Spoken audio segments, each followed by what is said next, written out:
Yo, what's up, everybody? How y'all doing today? Hey, I'm here with my man Jason. Now, I've known Jason for a good while. Jason is a Special Victims Unit detective in Riverton. He spent 10 years with SWAT as the team leader and the door breacher. You know, he's done many other things too, and we're gonna talk about that a little bit today. You know, I wanted to have somebody, you know, a cop, a detective on, you know, and I wanted to talk to you all about, or let them talk to you all about, you know, just that kind of life, and especially that life and trying to stay fit and, you know, do everything else, do life too, especially with how things are nowadays, you know what I mean? So we're gonna get into it. So how you doing, man? I'm good. Good. I appreciate you having me. Hey, man, I appreciate you being here. Yeah. So, hey, you know, can you do that though? Tell me a little bit about what you're doing, you know, what you're doing now. Yeah, absolutely. So I've been in law enforcement for 15 years. Yeah. Like you said, I did 10 years of SWAT. It's been a few years since I've done that. I pulled out of that after some injuries and whatnot. Right. But I've done everything from that, breaking doors, arresting pretty nasty people, to teaching in the schools. Yeah. To now, the last 4 or 5 years, I've been doing the Special Victims Unit, and I would do the task force for internet crimes against children. Right. So that's my specialty now, and that's where I'm at, and that's part of my career. I love it, dog. Yeah. So how especially with how things are today, man, and being a police officer, how are you affected? You know, and I'm talking about, you know, with all of the I think the restrictions against police. Right. You know what I mean? How does that affect you? Yeah, it's definitely changed from when I first started. Yeah. And some of it's good stuff too. It's not all a negative thing, right. But it's there's times, especially like 2 years ago when things were pretty hot here in the state. Yeah, things are hot. You feel a lot, almost like you're on your own little island. Yeah. Wondering what the heck you're doing, because even some of the leaders, it feels like around here, are starting to turn their backs on you. Isn't that right? And you know, it's for guys like me and others that I work with, we are genuinely trying to help people and do the right thing. Yeah. And so it's difficult at times. And so it's nice when we've had a lot of community people that will come in and say hi, or bring us treats or things of that nature, or even just give us a little wave. Come up, shake our hand. And so those things really help balance that out and give you that, oh, this is why I'm doing this. You know, there are so many good people. We just hear so much about this side. I know, and you know, but I think that's just typical of life, though. You know, you always hear about the negative. You never, when you watch the news, you always hear about, you know, what's going wrong, and you know who's got shot, who got hit, who got killed, or whatever. But you don't hear about, you know, somebody helping somebody walk across the street, or, you know, just kind things. You don't hear about that much. I even do stuff with the Lehigh Police Department right here, man. I you know, just to show them that I support them still. You know, I support them with whatever what they're doing. You know, I think, you know, they're doing good things. I definitely believe there's bad. You know what I mean? But you see that in everything. You do. You know, and there's always going to be those bad apples here or there. Yeah. But for the most part, I'm trying to do good. You know what I mean? I agree. I feel like, you know, you look at probably any kind of job field, and you just get the ones that, you know, they make a bad mistake here or there, and it leads down a road, and they can't quite pull themselves out of it. And So, and you know, with this type of career, we are held a little bit higher. You know, you see us, and so it hits a little hotter probably than other lines. I know, man. So, you know, it's a rough one, man. Yeah. How do you juggle, like, because, you know, we met when our kids were playing football together and stuff like that. And I would come speak to you. I think what attracted me to you, you know what I mean, what made me, you know, approach you too, was I was like, this guy's fit. He's a big guy, you know what I mean? And I was like, so I knew we had something in common there, you know what I mean? And then we would talk or whatever. And And I think one day you were out there in your uniform, and then that's how I knew you were a cop and everything. But we've had a good relationship, and I love Absolutely. that. But how do you juggle? Let's say your fitness with your job, especially with what you're doing, man. Yeah, I know it's pretty intense. Yeah. Pretty intense. It's a little more difficult now, to be honest. My regimen right now is get there when I can get there. Oh, really? It's just, like last week, I maybe hit my gym routine once or twice. Oh, yeah. I was on some pretty high profile stuff, and it keeps me out late. And by that time, it's come home and I zonk. So over the years, though, especially when we first met, that's probably the same thing that attracted me to you. Was like, holy cow! One, our boys are on the same team, but this guy knows what he's doing. He's a big guy, and But I can tell you this: from the beginning of my career to now, the gym. If I don't do the gym, I get a little cranky because it's almost like it's my that's how I decompress. I know. To be honest, I'm the same way. I really I'm do. the same way. Yeah. And it's not just the gym. If I don't eat the way I want to eat, that too, or when I want to eat, Yeah, and that's hit me a lot lately, actually. And I don't know if it's because I'm getting just a little bit older, but when I don't eat well, it just makes me feel that blah feeling, in all aspects. Yeah, so, I can't stand it. I can't stand it. Yep. Yeah. So you know what? I see you just got married too, and beautiful wife, beautiful family. I love that, man. Yeah. And how do you balance all of that? With it, because that's I have no balance in my life, man. Yeah. I'm serious. I have no balance in my life, man. I'm I see my wife on the weekends, basically. We but she's a hard worker too. But I'm here. I get up at 3:30 in the morning. I get here, at 4:45, and I'm here sometimes till 9 o'clock at night. So there's no balance. How do you balance things out? It's changed a little bit, obviously, because like I said, just got married and have some new little step kiddos. And but I've always tried. I'm a family man, just like you. I love my kids. My wife now, but I've always through my whole career. My kids have always been number one. I mean, I almost left the SWAT team once because they wouldn't let me go to my daughter's preschool graduation at the time. Really? And I said, okay, I'll leave the SWAT team then. My daughter's more important than me, and they wanted me to go to this training. And then they're, it's like, no, you go. Family first type thing. And I've always kept that mentality, family first. So now with things, I try to keep my weekends free. Right. I'm in a position right now where I work during the week. Yeah. I might get some call outs or an occasional couple hours on a weekend every now and then. But for the most part, that's my goal, is to try to keep the nights, at least eat dinner. Right. Settle down with the kiddos and the wife, and then the weekends we leave open and we try to go do stuff. We're very active. That's good, man. Keeps us glued together. So that's good. You're better than me, man. Oh no. I'm older than you, of course, but I mean, I remember when I was younger, though, I didn't always put the kids first and always put my wife first, man. And and it's not good. And then it would hit me, sometimes, it hit me in different ways, whether it be an argument with the wife or, a kid being disappointed. And, I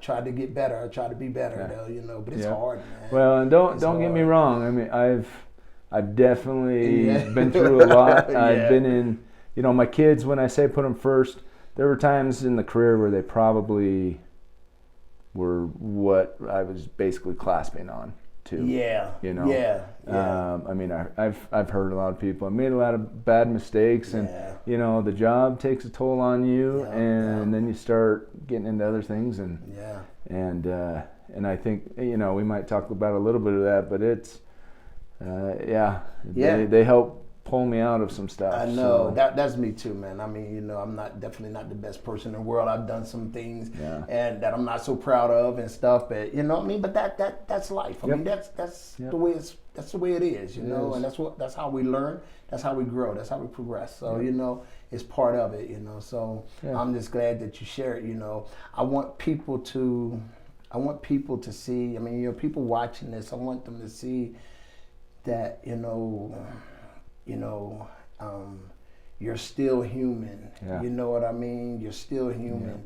And even this is your job, but this is your human side, and you know, we're not perfect, and we all, you know, do things, and we all go through it. But I want them to realize that life can still, you know, you can still manage life, even doing what you're doing. You know what I mean? You know, so, and it's not about being perfect. You know, it's just about learning and growing. You know?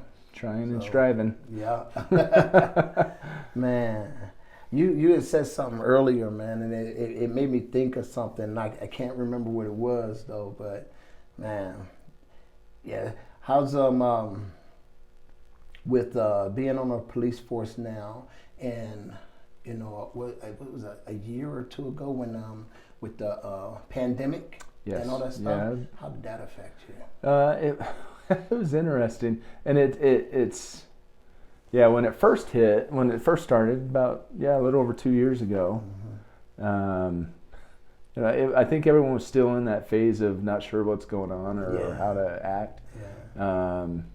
But it was interesting because when it first started, I got called out to a death investigation at work, right? And the patrol sergeant is sitting out in his truck waiting for me to get there. The fire crew had gone in real quick. They came out. They're in full hazmat gear. And my sergeant hands me a little mask and says, "Well, we'll be out here if you need us." And I'm like, they just walked out in hazmat suits. Yeah. And you're giving me this? Like, I don't know. Yeah. And so I joked with him, and I'm like, if anything happens to me because of this, I better get a Purple Heart if I die. Yeah. You know, so I think we went from there to, it was interesting at our police department, it went from there to all the detectives are at home for a few weeks, and then after a few more months, it was sort of like, well, we don't really know what's going on, so you can come back to work. Yeah. And we've been pretty normal, you know, since probably about 6 months into that. I'm pretty sure there's still police departments that are having their guys work interchangeable. Some are still staying at home. Wow. And I mean, we're a little after over 2 years now, so it's different each department. But it was just more of a almost like maybe a little scared or not sure what's going on, but we still have to do our job. Exactly. Type things. So man, that's crazy. You just roll with the punches, I guess. Now, how did the I remember they had a riot. They had a riot up in the Salt Lake area. It was the Black Lives Matter movement or something like that. How did that affect you? We had a couple of us went up to that, you know, because at that time they were calling for help everywhere. Whoever could get up there. It definitely affected. I worked actually during that time. I worked a couple patrol shifts too to help get another body on the ground and whatnot. And I'll tell you what, we were arresting people for whatever. There was I made a stop. He was drunk.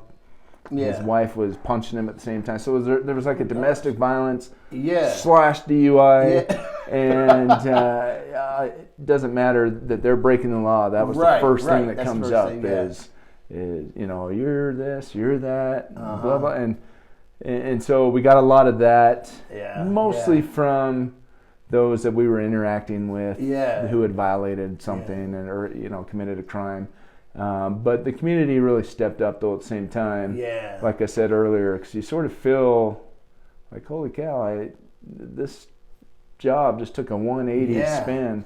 Well, you know, I had one of the cops, Lehigh cops, come in and talk to me, man, because, you know, we don't have a lot of black people up here in Utah, you know, so I don't think it's really an issue or much of an issue or whatever. I'm not sure, but he sat and talked to me, and he was like, Kenny, is this really how it is? Is this how it is? You know, like talking about like back where I'm from and stuff like that. So I had a good sit down talk with him about, you know, some of the things that happened, that has happened, and so on and so forth. And it's just a different animal. But you know, I always say Utah is like a hidden paradise, man. This is a lot of people don't know, you know, about Utah. I think this is a great place. Oh, you yeah, know, I love it agree. up here.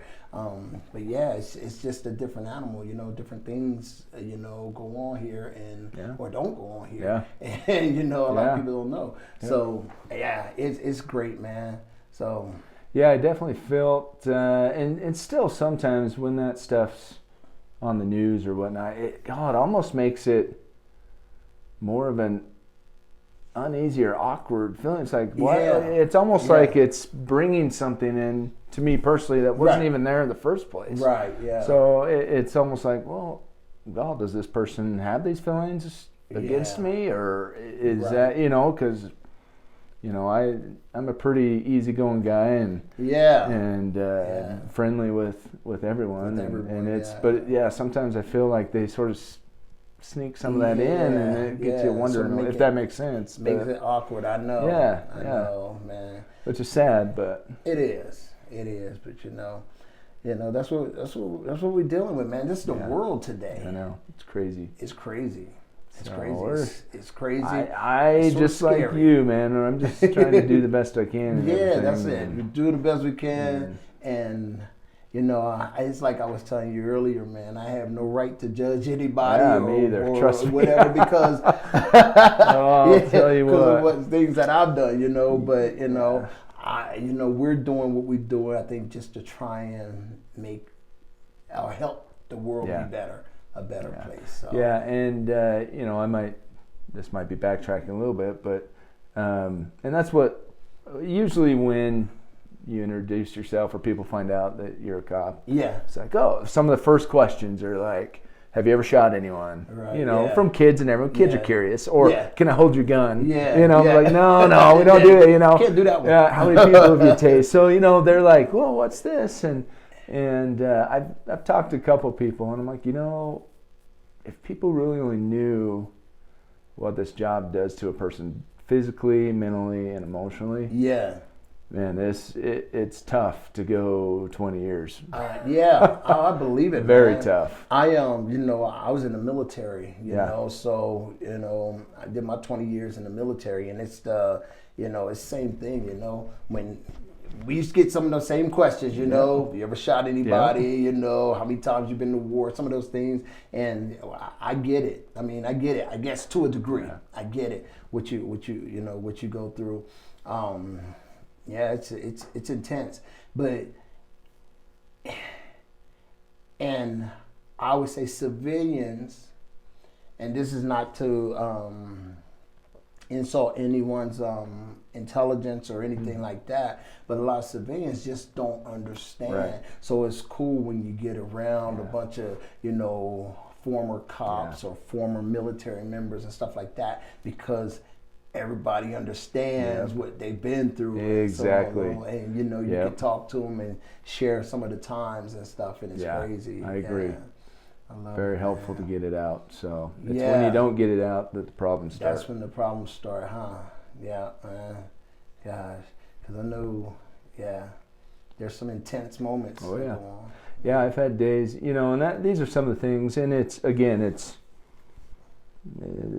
they're just civilians I don't do what they do, then they don't do what I do, and so I don't know everything about their job. But I mean, there's times where I'll be on, I just finished CPR on a 3-month-old baby and passed away, and then I have to deal with that. Right. And then I get called to like a civil dispute, someone yelling, and so I've got to try to shove that in the back of my head. Yeah. And go and put on the smiley face, and boy, that kind of stuff, and the things you see, and which I tell people, you can't even almost come up with some of the gruesome stuff you see. Yeah. It's like worse than Halloween stuff. I know. They don't get it. And I always feel bad for people who might be driving to work and they see something because they're not used to that. Where it's almost like I feel like I'm sort of like a protective wall. Like I've seen it and dealt with it.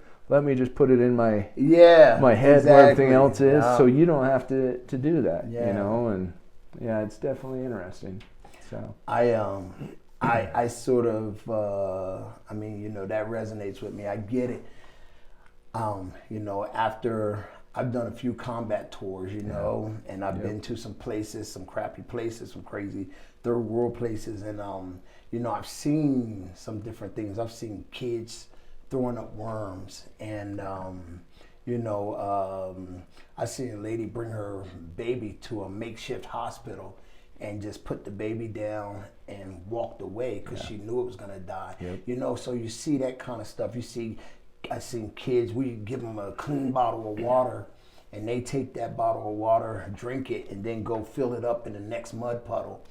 And then I hear people complain about, you know, come back home and hear people complain because their iPhone don't work or, you know, or because of whatever. And it's like, you know, so sometimes, you know, so I get what you're saying, you know, to a degree, you know, it's like, yo, I'm really bad. I know I am, but I don't have a lot of tolerance for excuses. I don't have a tolerance for, you know, complaining and stuff like that, you know. Well, you know, like, when you go through that stuff, you realize how blessed you are. Yeah, and that's it, you know. I'm like, man, I don't have a right to complain, you know, after you see stuff like that. It's like, I don't have a right to complain, so I'm not going to, because, man, what they're going through, woo.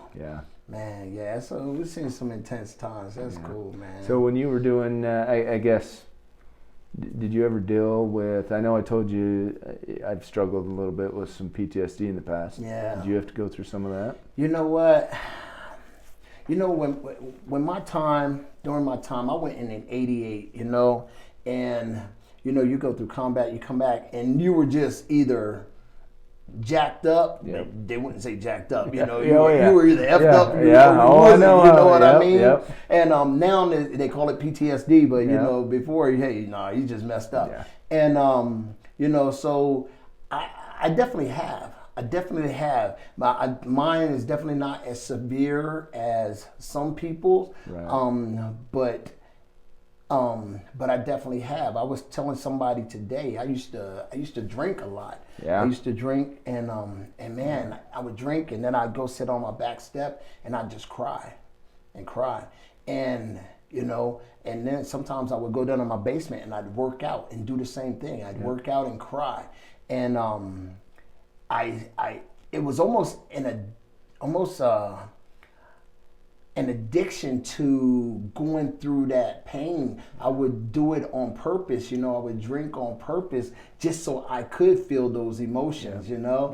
And then, so one day I just decided to stop. I was like, man, I keep making myself sad doing this stuff. I'm done. And I just stopped drinking just like that. I did the same thing. That's interesting. Like, because it wasn't like I was an alcoholic. I just wanted to feel that pain and go through those emotions. And then, you know, one day I just decided, you know what, I'm tired of doing this to myself. Stop drinking. You know, mine's pretty similar. I would say for about 4 years, I was probably an alcoholic. I was an alcoholic. So one day, 2013, I remember January 2013. I woke up to get ready for work, and all of a sudden I started having these almost like flashbacks from a double fatal accident, that my first one I ever went on, and it was like 5 years prior. It wasn't even anything that I had just recently done at work. And I remember being pretty panicked and scared, and I'm like, I don't want to go to work. So I called my sergeant, and I'm like, Sarge, I don't feel good. I don't know what's going on. I don't want to come to work. And that was the start of things. So up to that point, before I got into law enforcement, I'd never even been in a fight, like a real fight. I was the peacemaker. I was the middleman, like happy-go-lucky. And holy cow, how did that change pretty quick, you know? And so 2013 comes, and it started wrecking me. So baseball season came, and I'm usually the one that's like, oh, that was a strike. Come on, you know. I sort of say to myself, and I was at a game for one of the kids. Let's remind, you know, this was Little League.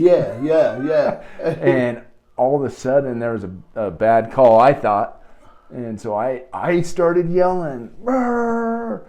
And everyone was looking at me like, what in the world? This isn't normal, you know? Yeah. And so it just keeps getting worse and worse and worse.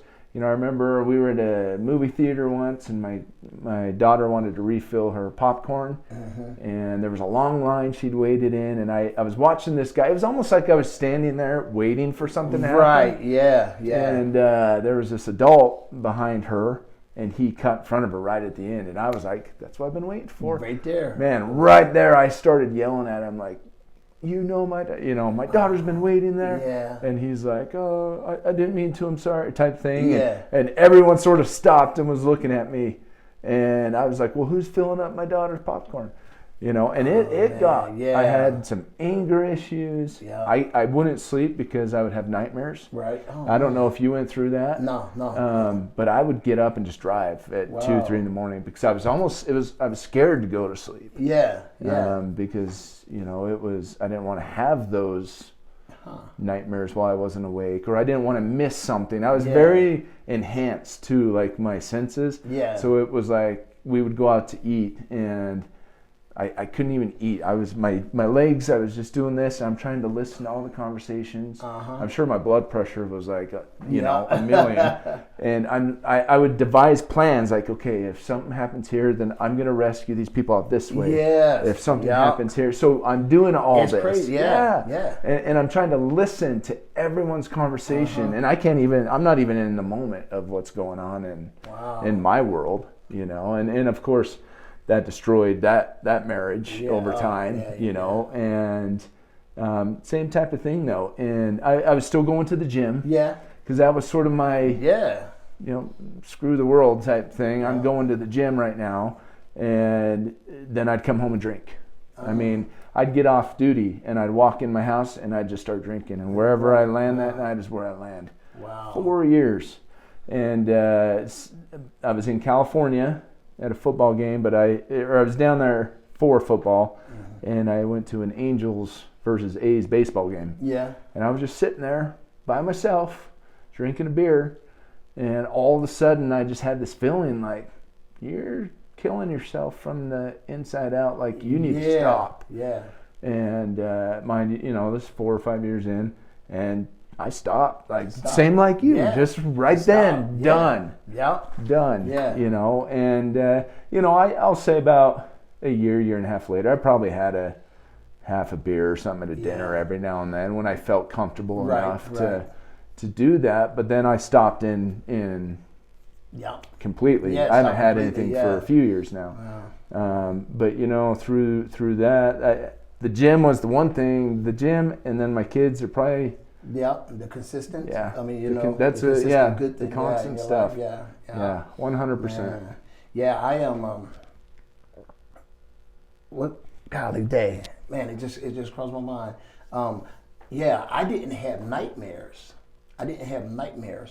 But I slept so lightly. Yeah, I would sleep so lightly because I wanted to hear everything. Yes. Yeah. And I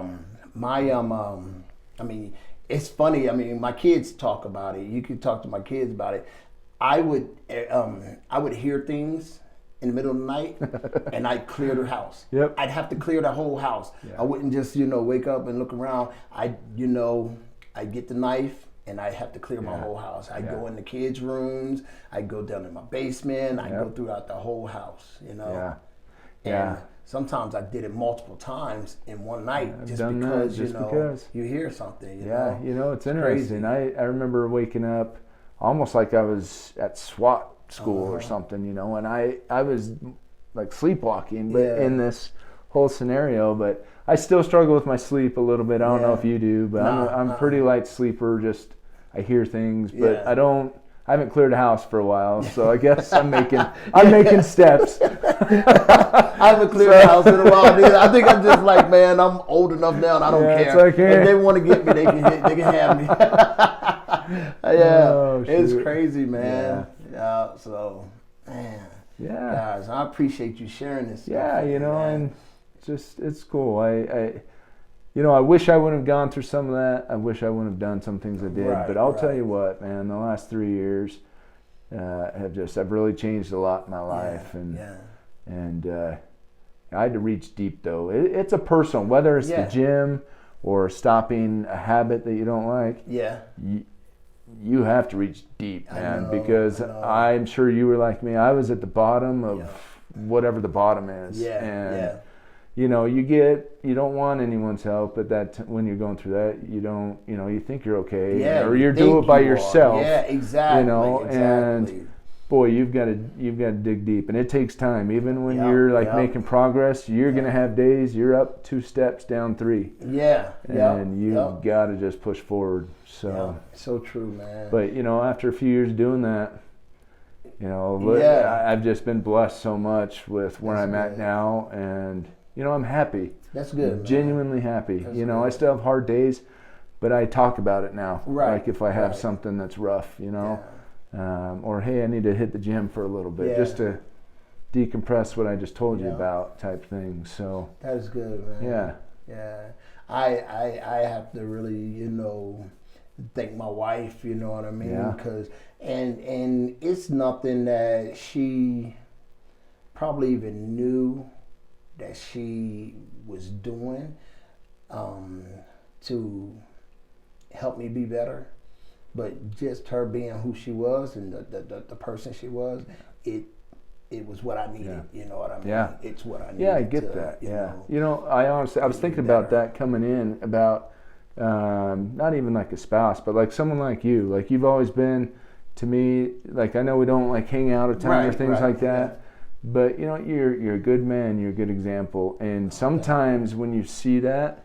Those people stick with you, and they can, helps, on one day or another. It makes you think. You know what? There are good people in this world. You know what I mean? There really are. There are. So I know what you mean when So I appreciate that, brother. You're welcome, man. Yeah. And I appreciate you coming on the podcast too, man. I was looking forward to it. Yeah. So. Good. Yeah, I know. I was walking around the gym. I was like, man, maybe Jason forgot. No, I'm here. I just went the other way, and you came out this way. Yeah, I went in the bathroom, and I came back out. Yeah, and then Tanya was like, she just pointed over there. I've been looking forward to it. I like this kind of stuff. Oh, man, I appreciate it. I hope we can do something like that again in the future. Well, I hope so, because I want you to come and speak with me one of these times, man. I gotta set up a thing, and I want you to come speak with me, because I know your life is very interesting. Yeah, and your stories are interesting. Yeah, something like that. I could get into a little more depth and whatnot. People need to hear it though. Yeah, people need to hear it, because we all go through stuff, and we see these people. I mean, people put stuff out on social media, and it's always just beautiful stuff. You know what I mean? They're living these beautiful lives or whatever. And most of us are going through something. You know what I mean? It's